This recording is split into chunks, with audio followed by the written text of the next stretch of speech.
它就静静地待在清迈的旁边，但却比清迈更古老600年。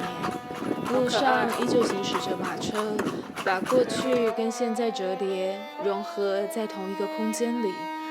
它是被旅人错过的，所以那一声声的鸡鸣像是不愿被人遗忘的提醒。但它不愿错过每一位旅人，静静地守护着下南洋的时代印记。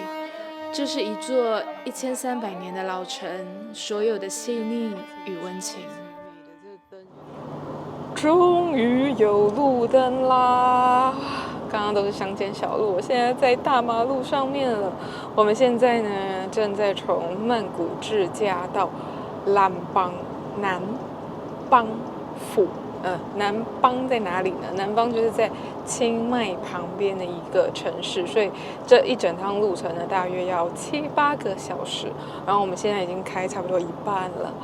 哇，其实我一直都很想尝试，就是那种在泰国长途自驾。然后我也有问一些泰国朋友的意见，有的人其实已经非常习惯，就是在泰国，就是泰国人就很习惯开长途，就开7-8小时啊，10个小时，他们都觉得很轻松，他们很习惯。然后有的人就是跟我讲说，就是要小心 Google Map， 因为他有时候还会带你走错路。其实也不算走错路啦，我觉得刚刚看了一下，我觉得应该是说，有时候那些乡间小路没有收讯吼，所以 Google Map 就会突然间变得不是那么的准确。我们刚刚有一大段路呢，都是在乡间小路，然后真的很乡间小路，都没有收讯，然后也没有灯这样子。但整体而言呢，目前我还是觉得还蛮有趣的，还蛮刺激好玩的。不过等一下我们抵达南邦府的时候呢，应该是凌晨1点了吧？那这趟呢，我们也是2个人会互相帮忙开这样，所以也不算到那么的累。哇，我现在又没路灯了。好了，那等一下就南邦见，拜拜。看不到我了吧？好黑。这一整段路都没有灯呢，这算是大马路哎。这一次啊，我开长途，我觉得最需要注意的就是在乡下的时候呢，流浪狗非常喜欢躺在大马路中间，所以真的也要非常的小心。再来就是不管是乡间小路或者是大马路，都有可能会遇到一整段道路都没有路灯的状况，就很需要我们的专注度。不过他们也很好，就是在这些路段上呢，其实都有设休息区，所以呢，如果真的撑不下去，就可以下来伸展一下，缓一下。那安全上来讲呢，一路上呢，我还是蛮放心的。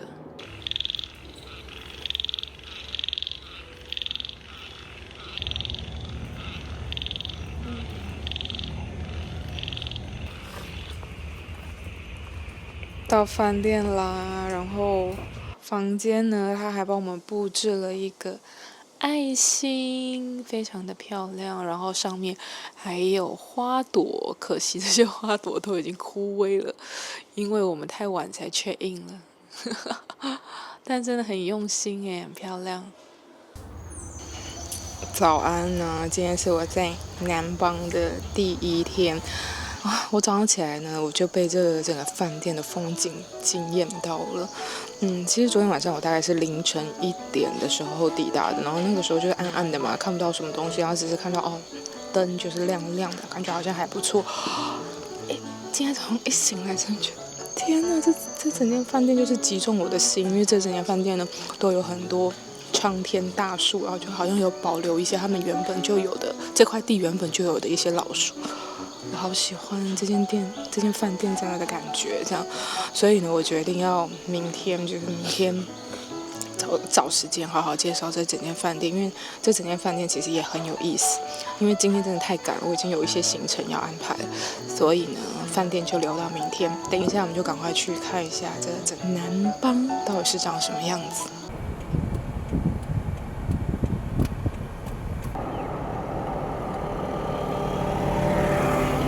这里全部哇，马在这里耶！哇，妈妈，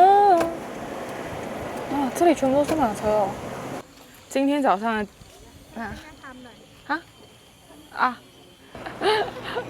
啊，刚刚我本来要开场，结果就是有阿伯来跟我聊个天。好，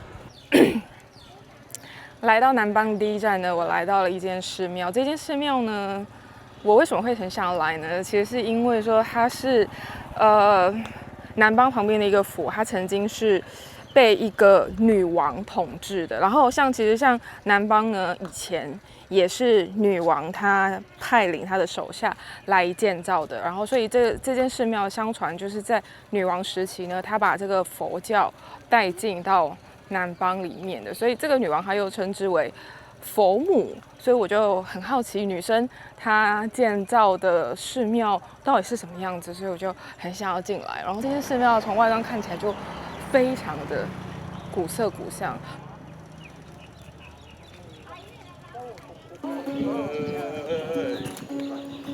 下面有一个阿伯，他在弹弦呢。这座南邦峦寺距今已经有600年的历史了，而且根据太北的传说，最早可以追溯到南邦的建成者察玛代为女王的时期，但后期南邦又被兰纳王朝所统治，所以现今保存的大部分的建筑，则是在15世纪的时候兰纳王朝统治后新建以及扩建完成的，所以这座寺庙也被称为泰国最具代表性的兰纳木造寺庙之一。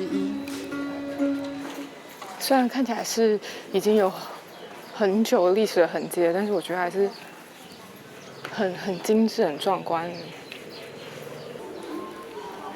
它连屋顶呢都有非常金碧辉煌的装饰，都是不一样的图案，好美。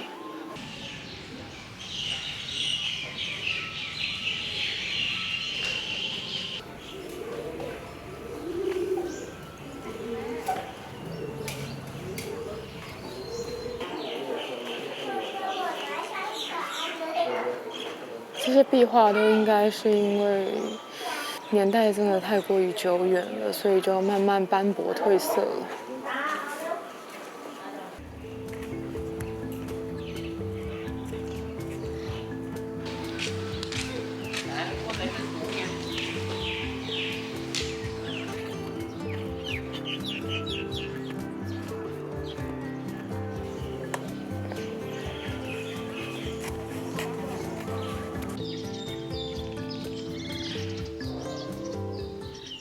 在这个南邦峦寺啊，它这边有一个仪式，就是会拿着鲜花跟蜡烛，然后绕着这座佛塔右3圈、左3圈，然后都要念它的那个祈福文，这样子。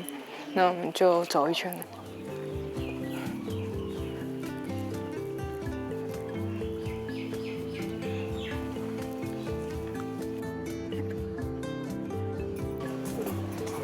好了，主要右边这个区域我们已经刚刚看完了嘛，然后现在就走过去左边这个区域看一下。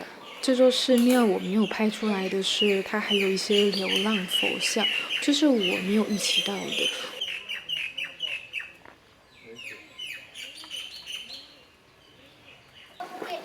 哇，这边有小朋友在卖彩票哎，好可爱哦！这么小小孩在分卖彩票。南邦啊，也是唯一泰国还允许马车上路的一个城市，所以这里呢有一个很著名的活动，就是我们可以骑马车，然后它这边也有拍照的服务哎。佛寺外面呢有南邦最独特的马车车站，马夫呢他们就是排班制，所以不会有抢客啊或者是很混乱的事情发生，价格上也都很公开透明，不用担心被乱喊价。古代应该是有钱人才能够有马车搭的吧？哇，好特别哦！不过我觉得他们的马看起来状况都还蛮好的，看起来蛮健康的。然后有他的朋友在旁边，另外一只马，有其他的马。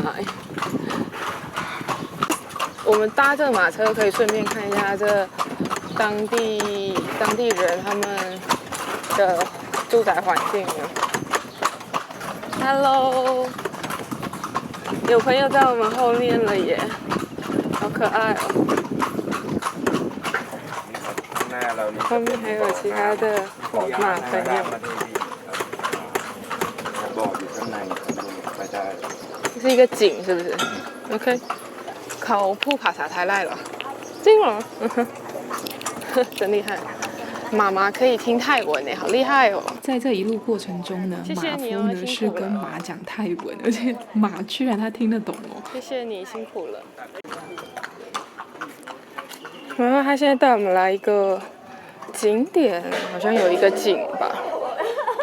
这口井称为茶马代维女王占卜圣井，而这位女王就是刚刚提到的南邦建成者，因此许多信徒呢，他就会用传统的方式向圣井占卜或者祈福，希望获得女王的祝福与庇佑。อ๋อตำใหม่เลยเหรอโอเค哦ลงไปแล้วค่อยๆดึงเชือกนะคะ OK ขอบคุณค่ะ他说这个是一个圣水吧，要下去接这个圣水。สีด้วยนะคะอธิษฐานถังสีขอให้ชีวิตนี้มีสีสันมีสีสันแล้วก็ขอให้ร่มเย็นเป็นสุขครับ OK 接到啦，哇好重，哎呀。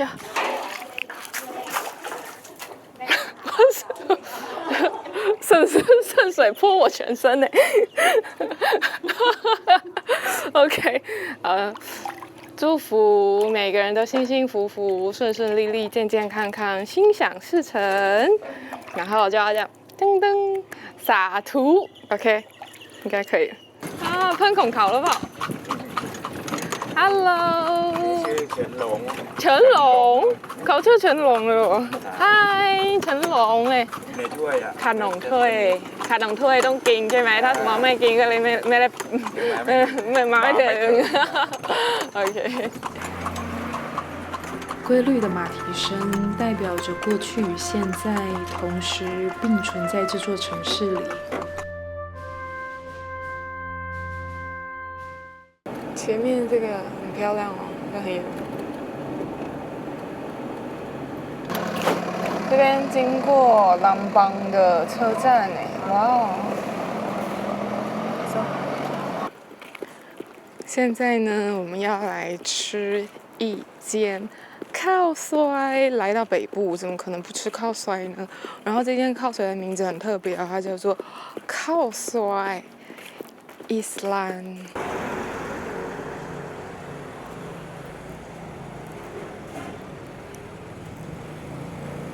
来到泰国北部，一定要吃最有名的泰北面，也就是俗称清迈咖喱面的靠衰。但你们知道吗？靠衰其实不是传统的泰国料理。回到19世纪末、20世纪初期，北部的云南穆斯林商队进入了泰北，带来了咖喱香料与面食文化，而靠衰咖喱面就是那时期的料理。依据历史来讲，早期的靠衰是偏向伊斯兰口味的，而现在吃到强调椰奶与甜味，则是在地化演变的口味。所以现在我们来吃的这家店可以说是靠衰祖先级别的风味。来吃吃看。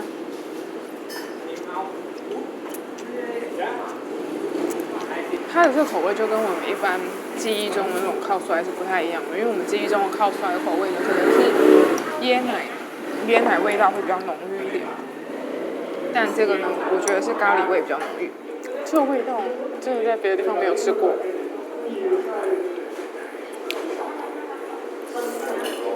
我觉得吃起来最大的不同就是它几乎是没有椰奶的味道的，而且它的汤头会比较清澈一点，然后它的汤头是可以喝的，然后咖喱跟香料味会更加的浓郁一点，比较像是我们传统印象中的汤面的感觉。吃靠衰一定要配这个烤肉了，我们点了鸡肉跟牛肉的，因为伊斯兰教它不吃猪嘛，然后一定要配上它这个蘸酱。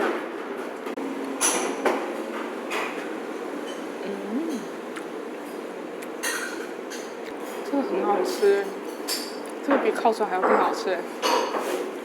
我不知道它这个肉是怎么腌的，反正这个烤肉超级入味的。这牛一点都没有那个牛骚味，好好吃哦。这家它还有提供这种新鲜的柳橙汁。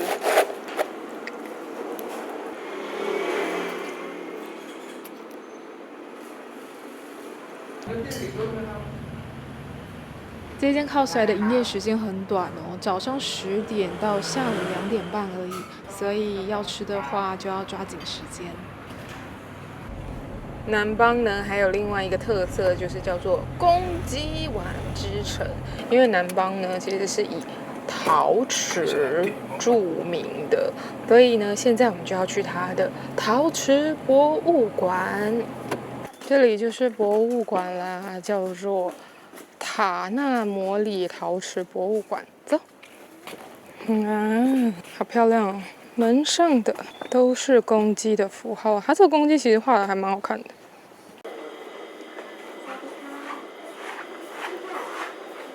แล้วก็ที่นี่จะมีการนำชมใช้เวลา 30-40 นาทีนำชมทุกต้นชั่วโมงค่ะ它这个博物馆呢，进去里面都是要门票的，因为他说这一定是要有那个导览员带才能够进去这个博物馆，所以呢，它是每1个小时都有一个梯次。然后现在时间还不到，我们等一下再回来。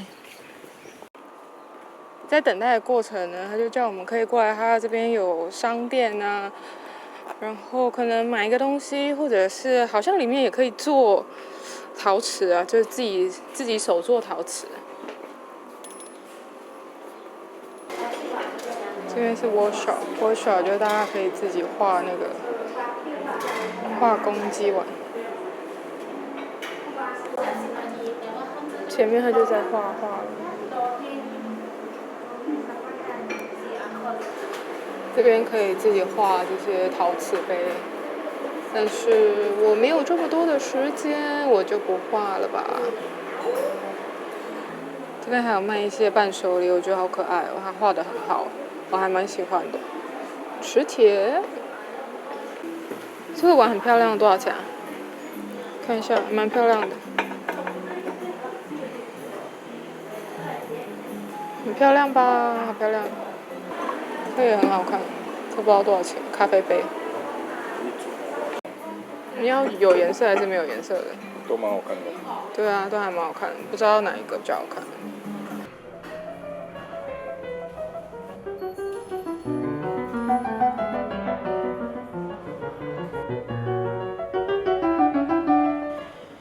介绍啦。ฟังชามไก่ลำปางกันก่อนเลยนะคะชามไก่ของจังหวัดลำปางเราเริ่มต้นนะคะโดยชาวจีนค่ะท่านชื่อว่านายอี้ซินหยูแซ่ฉินเป็นชาวจีนแท้อพยพมาจากมณฑลกวางตุ้งทางตอนใต้ของประเทศจีนนี่คือกระเป๋าที่ท่านนำติดตัวมาจากเมืองจีนค่ะเข้าของเครื่องใช้เราก็ยังคงเก็บรักษาไว้ทั้งหมดเลยนะคะ博物馆的创始人是1950年代从中国广东移民到泰国的陈生玉先生。他发现南邦拥有品质极佳的高岭土，非常适合制作陶瓷，所以建立了南邦第一座龙窑与陶瓷工厂。这是创始人他们一家7口以前用餐的厨房。而有华人背景的创始人就把在中国象征吉祥、勤奋的公鸡画到了陶瓷上面，并且还会搭配富贵的牡丹花与家业兴旺的芭蕉叶，将陶瓷赋予一份对生活美好的愿景。好可爱哦！这边还有世界上最小的鸡碗，哇，看得到吗？多小！而博物馆内呢，也会实际展示公鸡碗手做的所有的流程跟步骤，所以呢，你就可以身临其境的去了解到一个碗到底是怎么样制作而成、制作出来的，是非常的扎实的一个工艺。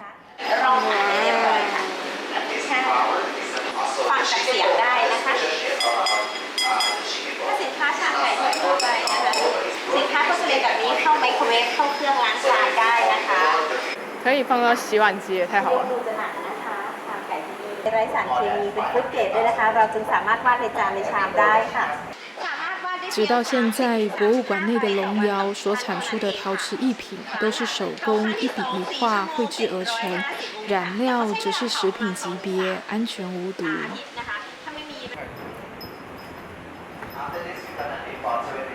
这边就是它的龙窑古迹。所谓的龙窑是一种源自中国的传统柴烧窑炉，外形犹如一条蜿蜒的巨龙，也是过去烧制陶瓷最重要的技术。不过，随着时代的改变，如今博物馆内已经停止使用龙窑烧制，而改用更现代化的窑炉烧制陶瓷。前面这里呢是创始人的老家，博物馆还继续保留着，然后下面就是工人继续在制作这些陶瓷。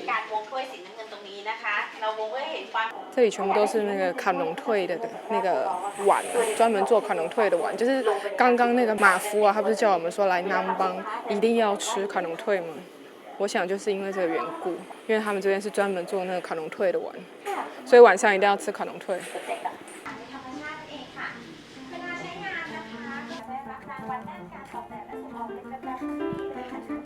没有想到，一个简简单单的公鸡碗会因为下了南洋之后，逐渐被发扬光大，成为泰国一个城市的主要特色。就是烧窑真的很热，又很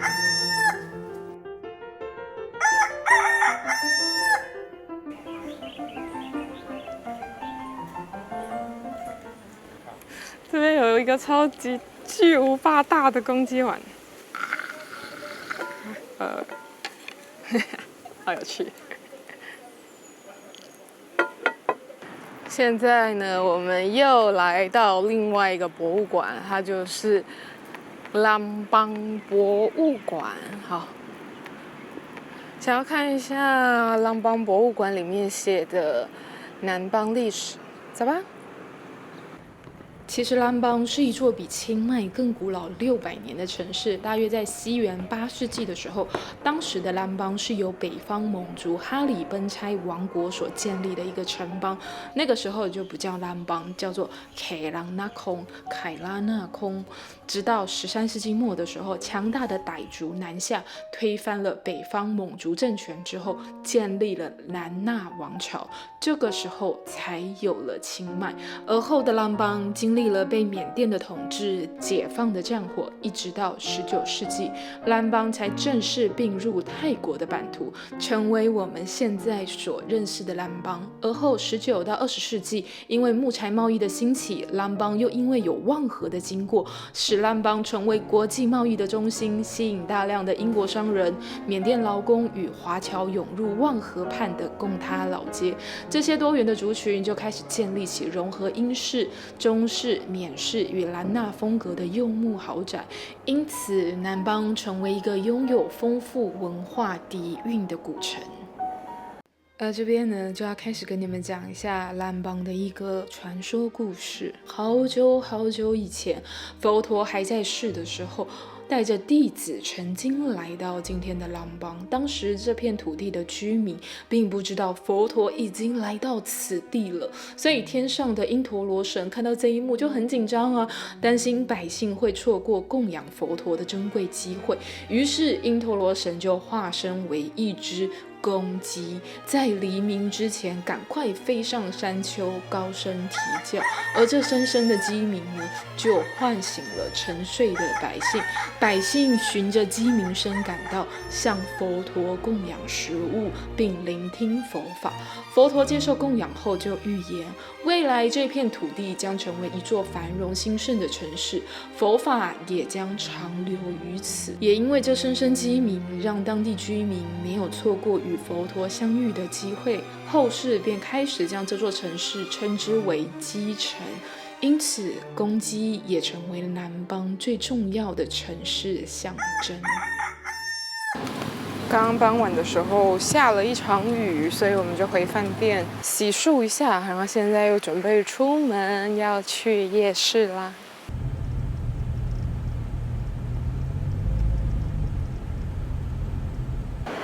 宝漂亮哦！河流旁边的夕阳余晖，好漂亮。然后桥刚好点上灯了。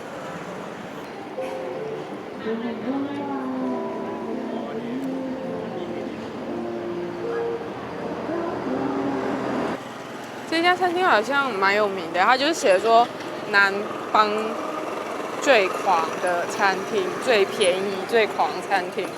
这一间店叫做阿瑞湾吧，它就是从靠洞开始，靠洞就是1块钱，但是其他的都还蛮便宜的，其他的菜也都是50-60块钱，难怪人这么多。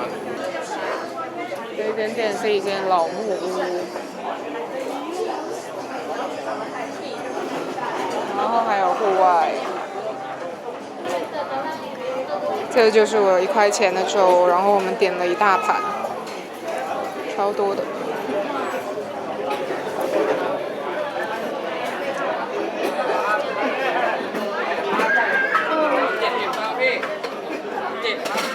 那边还有，整个桌子都堆满了。你觉得 OK 吗？这间餐厅呢，其实是在南邦攻略上很多人推荐的一间餐厅。然后我一开始其实没有想要吃，但刚好它在夜市的正对面，我觉得很方便，要不然就试试看好了。结果我觉得其实还不错它菜单上有很多的菜色，但是出菜速度真的很快。整体下来，我觉得还蛮好的，超出我的预期。你看前面这边是夜市。然后旁边有好多警察在镇守。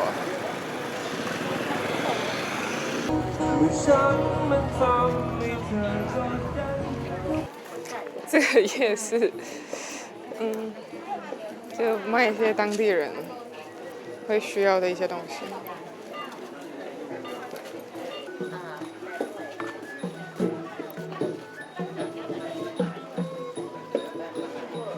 这夜市就没有像那个帕府那个夜市那么热闹，然后那么多手工艺品或者比较传统的东西。这边这个夜市还算蛮现代化的感觉。这夜市大多都是当地人，然后卖的都是一些当地人可能他们生活上需要的一些东西，什么都有。这个摊位啊，哇！想要看一下，哇，这是一个很传统的音乐吧，乐器。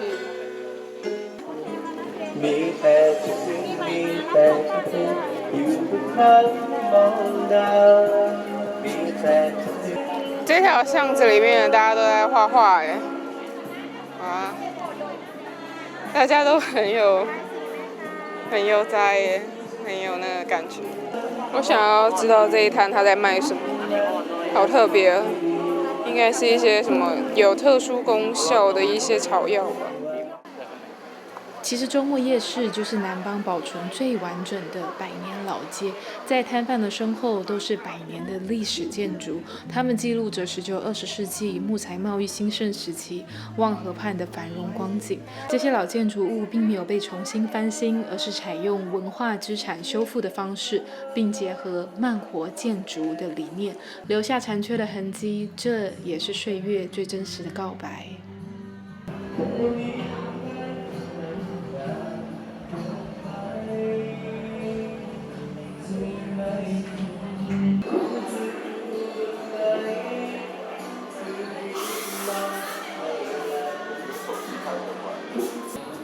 这就是我们刚刚看到的那一条望河，以前在19世纪、20世纪木材业兴盛时期的时候，河川里面的景象全部都是木头。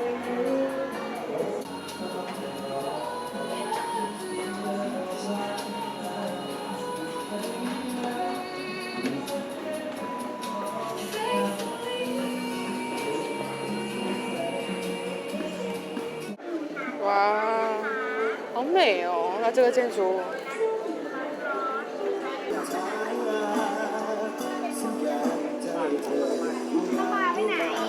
我觉得这条夜市非常的长超级长。他们不是说来这边一定要吃烤冷推吗？那就买一个320。OK， 我吃不了那么多，我只能吃。共20ใช่ไหมOK。มีไหม？今天早上那个马夫啊，他不是说来到南邦一定要吃烤冷推吗？如果没吃的话，就不代表来过南邦，所以我一定要吃。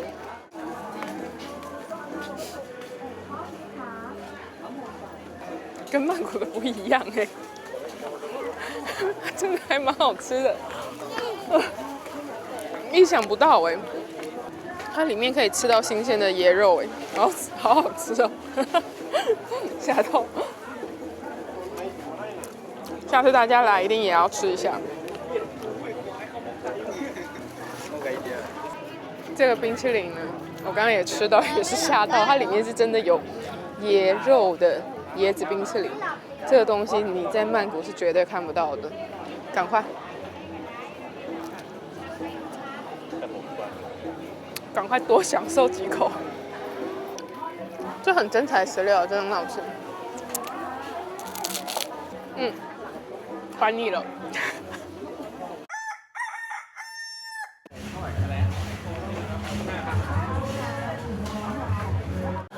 哇，走到底就是一座桥哎！แล้วส่งลุยแล้วเหรอ？好漂亮！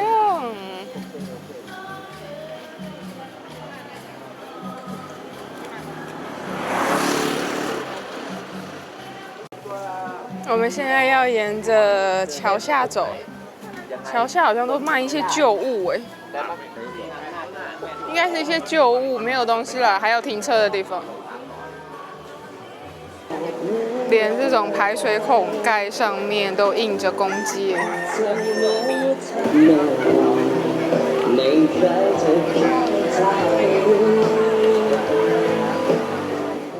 这夜市，我觉得我越逛越舒服。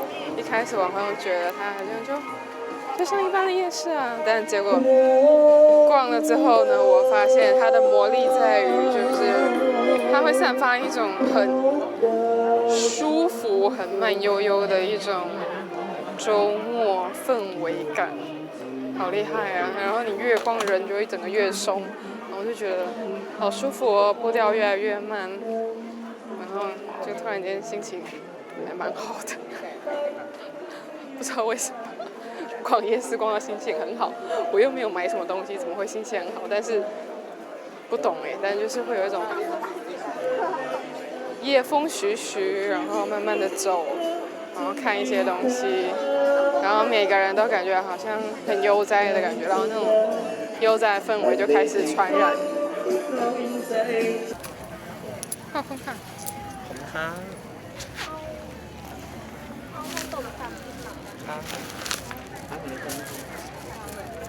手好像有点脏，这样直接拿好吗？试试看，还热热的耶。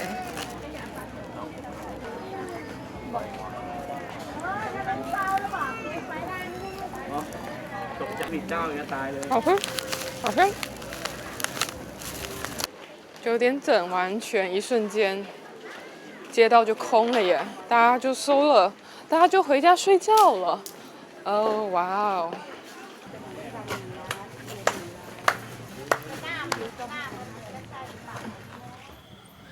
我们夜晚饭店的风景超级美的，这灯就这样，好漂亮。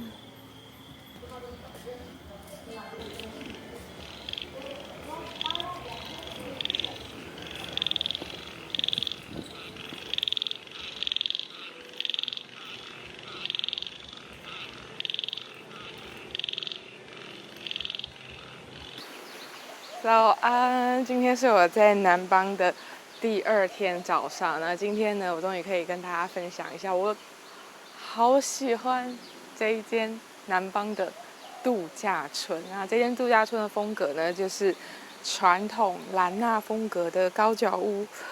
这间南邦河畔度假村占地超过25赖，并且围绕着一座小湖以及望河而建。而且度假村它还曾经获得著名的金纳利奖，这个得奖原因在于服务的品质与文化的保存。所以只要一走进这座度假村，就能够感受到它在保存兰纳文化以及自然环境共生上的用心。我最喜欢度假村的地方呢，就是它有非常非常多棵老树，超级漂亮的，你就会觉得你会误会你自己住在森林里面，然后它维护啊，然后保持的真的非常的好，不管是早上还是晚上啊，都没有什么蚊虫哦，然后你都可以听到非常多的白噪音，你就觉得整个人神清气爽，睡在这边。前面就是我们住的那种高脚屋，然后就只有几间而已，应该是只有7间吧，然后其他的屋子就是不同的房型，不一样的房型。但我自己还蛮喜欢这种高脚屋的。整间度假村里面都有挂这个空拍，就是那种兰纳的灯笼。前面又是另外一种不同的房型，然后它应该是比较大间一点。现在我们要去吃早餐嘛，然后要去吃早餐之前呢，就会穿越这些大树，很可爱哈。要去吃早餐之前呢，你要过一座吊桥。过了吊桥之后呢，他们这边养了一些不知名的鸡，我觉得看起来蛮可爱的。有看到吗？然后呢，我们现在就是要在这个泰式的凉亭吃早餐，旁边呢就可以看到河。入口处它都会给这些花，就新鲜的花，然后放在水里面，觉得是一个小细节，还蛮漂亮的。今天好像，因为我昨天已经有吃过了嘛，然后今天好像客人比较多，所以它的早餐就会比较多一点。看一下有什么。哦。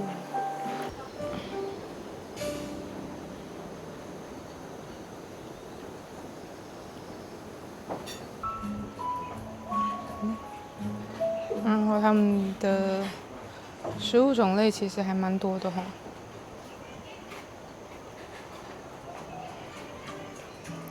烤香蕉，好可爱哦！我选这个座位，这个座位呢，前面就可以看到河流，好舒服，好漂亮，好疗愈。这就是我的早餐。然后我什么都拿一点点，结果其实看起来好多。他们说它这个优格是 homemade， 蛮好吃的。我觉得这间度假村的优点就是环境非常的优美，但是它的早餐就是 OK 及格，但没有说特别让人家惊艳。一大早可以看这整片大自然，然后看看这个小河，听听虫鸣鸟叫，凉风徐徐的吹来，真的好幸福哦，好感谢。这边还有一个游泳池，看一下，然后游泳池的风景就是一个湖，很漂亮哎。这边它还有脚踏车提供给我们，但是呢，这个脚踏车是有限制骑行的地方的。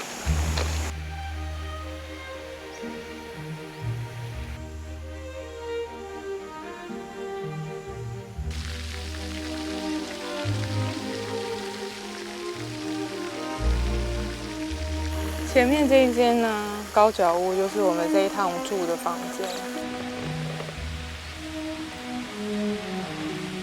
房间的内部也非常有兰纳的风格，上面还有一个蚊帐。然后往前走呢，这边我们有一个小小的休息区，然后有一个小茶几可以喝喝茶。另外一边则是我们的贵妃椅，然后出去外面呢就是户外的阳台了。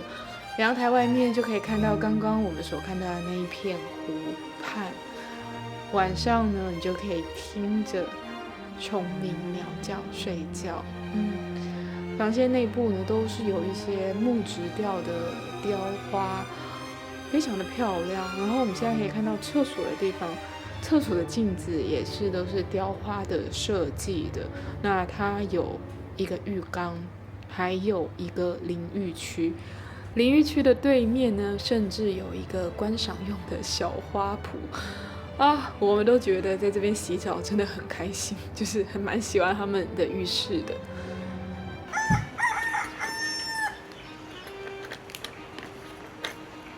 现在我们来到一间好像蛮热门的一间咖啡厅，好，我们进去看一下。原来它是里面卖了很多的伴手礼。